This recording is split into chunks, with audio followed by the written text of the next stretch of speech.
Welcome to Eerie Bites of History, your daily serving of strange bites of the past. Today, we have a fearless escape, a microscopic revelation, and a fiery blast that echoed through history, all of which happened on September 17th.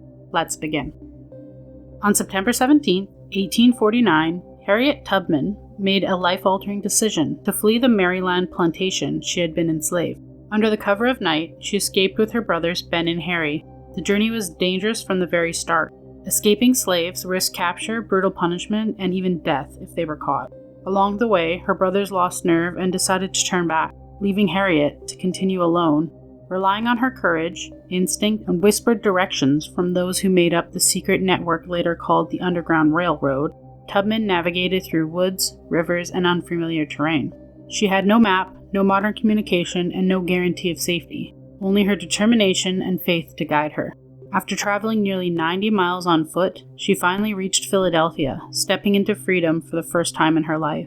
What makes this moment extraordinary is not just her escape, but what came after it. Instead of resting in her new life, Tubman returned south again and again, risking her freedom to lead dozens of others to safety. Her own daring flight on September 17th was the spark that set her on a path to become one of the most famous conductors on the Underground Railroad, earning her the nickname Moses. Harriet's escape stands as one of the most powerful survival stories in American history. It shows how one person's courage and perseverance can not only change their own destiny, but ignite a movement that gave hope to countless others. On September 17, 1683, Dutch scientist Antonie van Leeuwenhoek changed the way that humans understand life itself.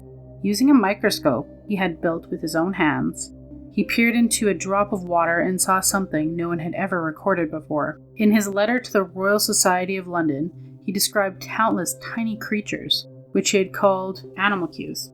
Today, we know them as bacteria, the building blocks of microbiology. At the time, however, he claimed they were almost too extraordinary to believe.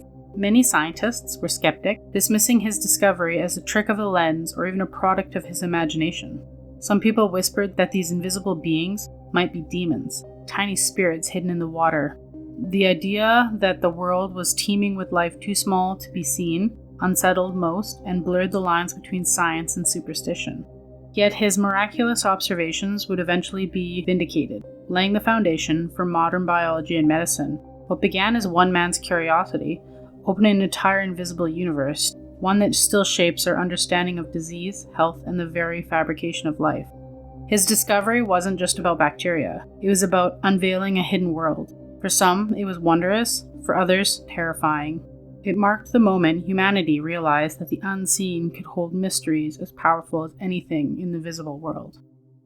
On September 17, 1862, while the nation's eyes were fixed on the bloody fields of Antiva, another tragedy unfolded hundreds of miles away in Lawrenceville, Pennsylvania. The Allegheny Arsenal, where munitions were being produced for Union troops, had a sudden and violent explosion rip through the complex.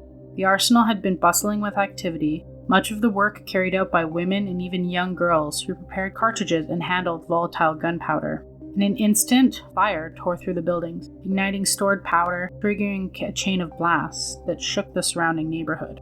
Witnesses described the smoke, flames, and debris filling the air, with bodies hurled into the street. By the end, 78 workers, mostly women and teenagers, were dead.